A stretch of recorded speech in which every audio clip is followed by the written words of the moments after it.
Thank you for being here today. I frequently hear from specialty crop growers in my district, which is in South Texas, about how your agency is seeking to restrict the use of crop protection tools necessary to increase yields.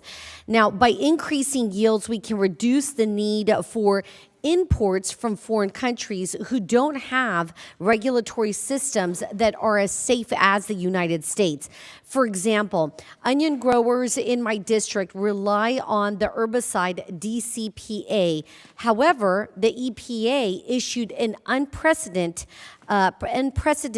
notice of intent to suspend this chemistry. Tell me, how do you plan to address this specific issue?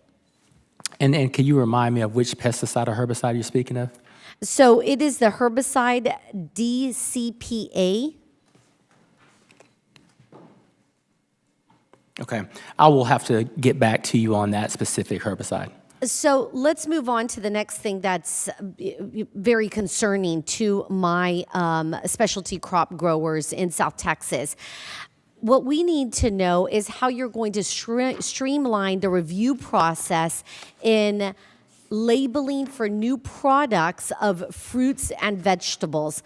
Current labeling can take 10 to 11 years and cost millions of dollars.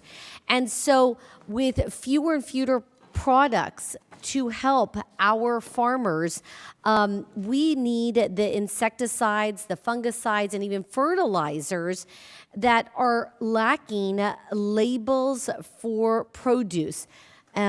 What are you able to do to help us streamline this process? Well, we've put together a work group to focus on that. I think that what we've found ourselves in is a situation where there's a lot of litigation around our pesticides and herbicides that we're trying to dig out of because of the agency's, the courts would say, lack of focus on the Endangered Species Act. We also find ourselves under-resourced in the categories of how we can get not just new products into the market, but our labeling and the like. And so we've requested resources in our budget. What kind of resources are you talking about? Resources for more personnel. We have, in this specific division, we've got the same number of people we had in the late 80s and early 90s. And so we're seeing an uptick and lots of products and opportunities for market penetration. We've just got to get these products through the review process. So you talked about these lack of resources. You mentioned that before, that these lack of resources is what's prohibiting the streamlining process and other things that are important to farmers and ranchers. But I'd like to remind you that Congress recently provided a robust increase for OPP appropriations, and PREA 5 increased the maintenance and registration fees that fund OPP activities. So doesn't that mean that you have the opportunity to hire more personnel?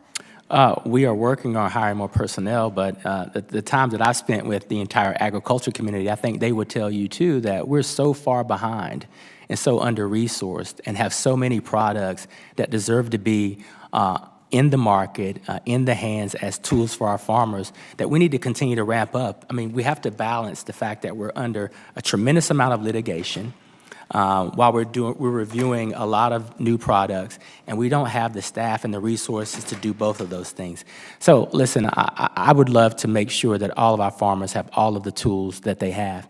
And I'd like to also ensure that we're not being litigated and farmers are not being litigated, and we're doing things in a very safe way. And I think that's the goal that we're pursuing. Well, I think that the concern is that if we don't move faster, the ones who are really going to suffer are our farmers and ranchers, and thus our American communities. And if we have to rely on foreign produce and foreign countries to feed Americans, then really it's become a matter of national security. So I would encourage you and the EPA to move this faster so that we can not have to rely on foreign countries to feed Americans. And with that, I yield back.